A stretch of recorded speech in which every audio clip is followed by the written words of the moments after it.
Hi everyone! Welcome sa channel natin. Ako nga pala si Janus ng Pinoy Techdad at nakita niyo naman sa thumbnail, dumating na sa wakas itong Xiaomi 13 Pro dito sa Pilipinas. Well, at least for me because this one is straight from China. This is the Xiaomi 13 Pro with 12GB of RAM and 256GB of storage. This is the better version than the base variant kasi yung base variant meron lang UFS 3.1. This one has UFS 4.0, which means this should have faster transfer speeds sa memory niya. Actually guys, naka-vacation mode na sana ako. Ayaw ko na sanang gumawa muna ng video for this year, but dumating to na maaga, so here we are. I'm gonna give you a quick unboxing and just a quick impressions video para lang alam nyo kung what you should expect with the Xiaomi 13 Pro para next year. So let's go after this quick intro.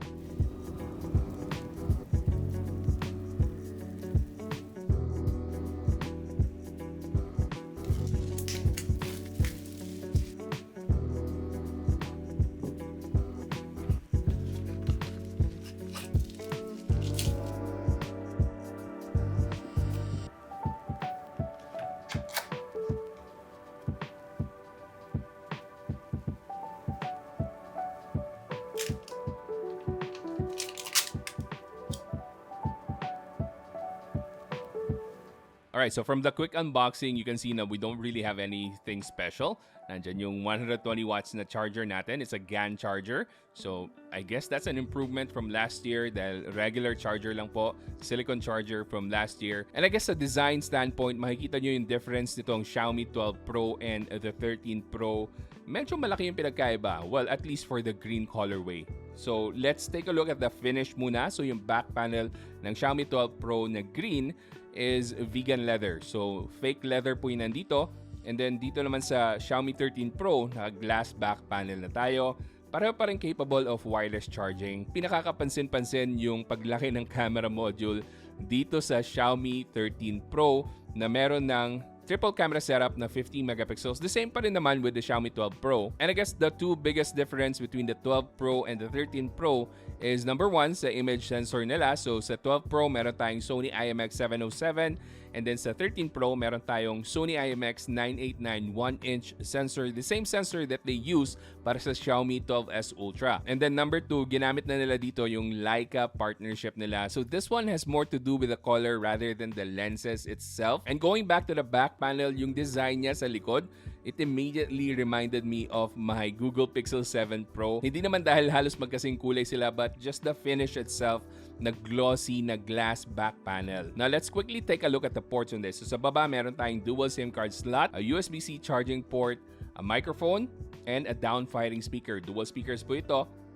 And then sa right side, nandyan yung power button and the volume rockers. And then sa top part, kapansin-pansin na wala na po dito yung branding for the speaker certification tulad ng Harman Kardon with the Xiaomi 12 Pro. So, very clean lang po siya, but we still have the infrared blaster, a noise-canceling microphone, and I don't actually know what those other two small holes are. If you guys have any information, let me know in the comment section. Now sa left side naman, makikita lang natin meron siyang mga antenna bands. So you should immediately know na metal po yung frame nito. Then sa top speaker pala nito guys, parang front firing yung datingan niya kasi wala kayong makikitang speaker grills sa top side. Okay, so just quickly, pag-usapan natin yung performance nito. So this one has the new Snapdragon 8 Gen 2. This is a TSMC fabricated chipset. So makikita nyo sa thermal throttling test natin side by side with the Xiaomi 12S Ultra. It gives the same performance pagdating sa thermal throttling. Napakaganda, green halos lahat. So hindi nyo po makikita gaano na meron tong throttling kahit na mainit na yung device. So habang nagta-thermal throttling tayo, umabot lang sa 41 degrees Celsius yung pinakamainit na temperature para sa dalawang devices. So really good so far para sa Snapdragon 8 Gen 2. And then para naman sa Antutu benchmark, of course, easy. 1,200,000 Antutu benchmark points. So that's another 200,000 points sa Antutu benchmark from the Snapdragon 8 Plus Gen 1. Napakalakas na po ng chipset na to. Wala ka nang hahanapin pa kung power ang hanap mo. But the biggest difference, I guess, is with the Xiaomi 12 Pro. So that one had the Snapdragon 8 Gen 1 na fabricated by Samsung, and makikita nyo naman na sobrang sama ng thermal throttling test ng Xiaomi 12 Pro. So if you're gonna compare that with the Xiaomi 13 Pro, ang laki na po ng improvement sa performance. So magagamit mo talaga to for gaming, even though I haven't really tested it for gaming because again, kakakuha ko lang po nito today. But don't worry, alam niyo naman, isasagad natin to sa gaming and papakita ko po sa inyo kung ano nga ba yung performance ng Snapdragon 8 Gen 2 na chipset.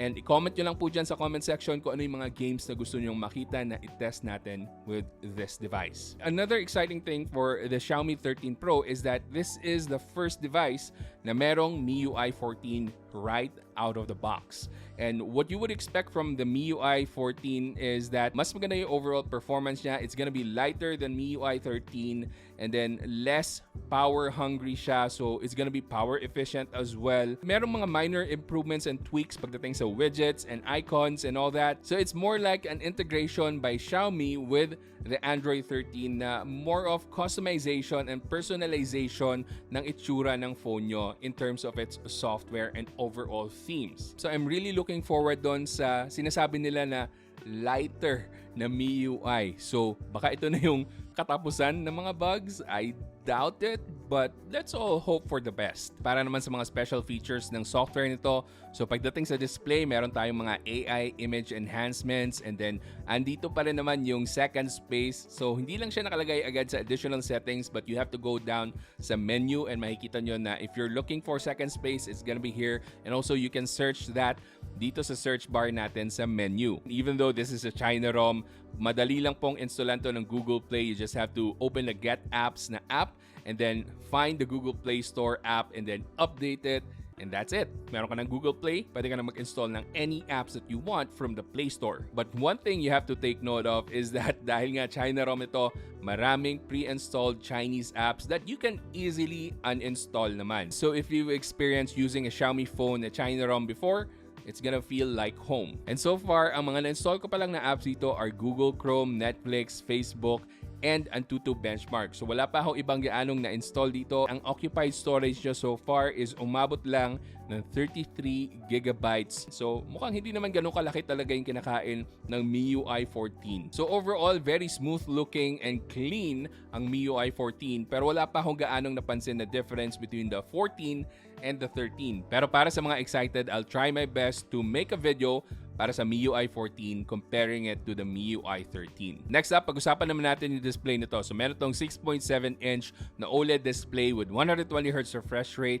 1440p resolution, pero pwede mong i-switch to Full HD para makatipid ka ng battery. Merong HDR10 Plus and Dolby Vision na support. So kung manonood ka ng Netflix or Disney Plus or YouTube content na merong HDR or Dolby Vision, masusulit mo yan dito with the Xiaomi 13 Pro, lalo na't meron na tong Widevine Level 1 certification out of the box. And yung screen brightness niya, umaabot ng 1,900 nits at the maximum. Whether you're indoors or outdoors, walang problema, legible lahat, kitang-kita, mas maliwanag pa to sa future mo. But anyway, kahit anong klaseng content pa yung panoorin mo on your Xiaomi 13 Pro, masusulit po talaga dito sa ganda ng display niya. Pero kapansin-pansin para sa akin yung absence ng MEMC option dito sa menu ng display niya. So I don't know why walang MEMC kasi sa Xiaomi 12S Ultra merong MEMC. So nakakapagtaka bakit inumit nila dito sa Xiaomi 13 Pro. Maybe a future update will include the MEMC feature.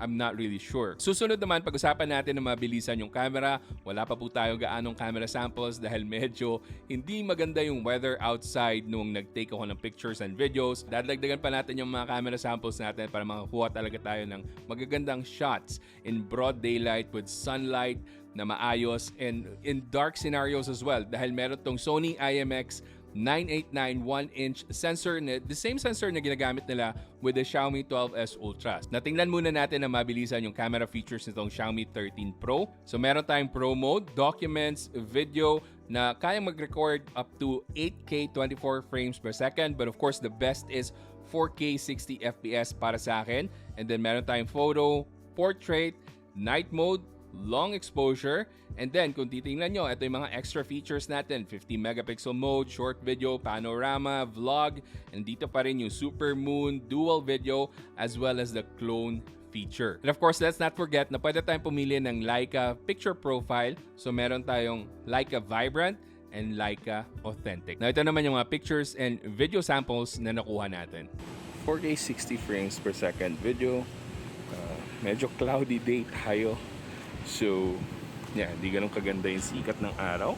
Actually, hindi nga makita yung sikat ng araw. But kita nyo naman, sumisilip pa rin yung blue sky dito na part. Kita nyo pa rin yan. And then, ito.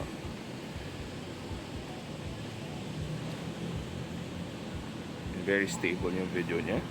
Kahit naglalakad ako, kita nyo, hindi nagsishake. Ganda yung stabilization. Sobrang good stuff for vlogging. If you're gonna travel, ayan. Kita nyo. Really nice. I'm using this one-handed. So, isang kamay lang po talaga yung panghawak ko. Kahit na maglakad ako na mabilis, this is what you're gonna get. This is stabilization niya. Paganda. Ito naman medyo disappointing part kasi 30 frames per second, 1080p yung video dito sa front cam natin. So, hindi ganun kaganda. I don't know bakit hindi pa rin sila nag 4K. Quality looks okay. Pero yeah, 30 frames per second. Steady naman. Hindi rin naman mauga. So pwede na rin. Now next up, let's talk about the battery on this. So meron tayong 4,820 mAh na battery capacity with 120 watts GAN charger na kaya mag-charge from 0 to 100% in about 20 minutes. So that's really good, pero I'm looking forward sa power efficiency na Snapdragon 8 Gen 2 combined with the MIUI 14 na hindi daw power or resource hungry.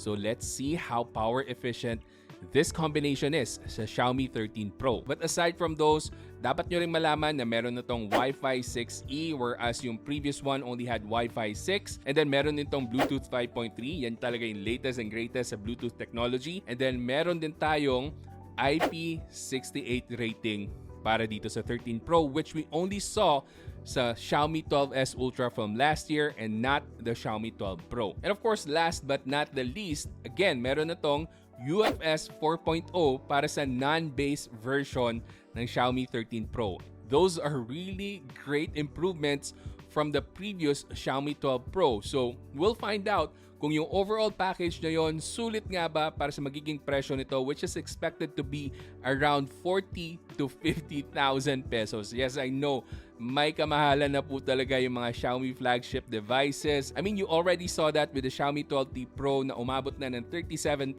pesos. So, yeah, this one, flagship device. So, how much more expensive can this get? Well, let's find out sa global release nito and abangan nyo rin yung full review ko para dito. So, hanggang dito na lang po muna yung video natin. Kung gusto mo pang manood ng mga videos ko, meron po akong mga ilalagay dyan. Thank you so much for watching Pinoy Techdad this 2022. I'll see you next year. So hanggang sa susunod, ako nga pala ulit si Janus ng Pinoy Techdad. Kita-kita ulit tayo.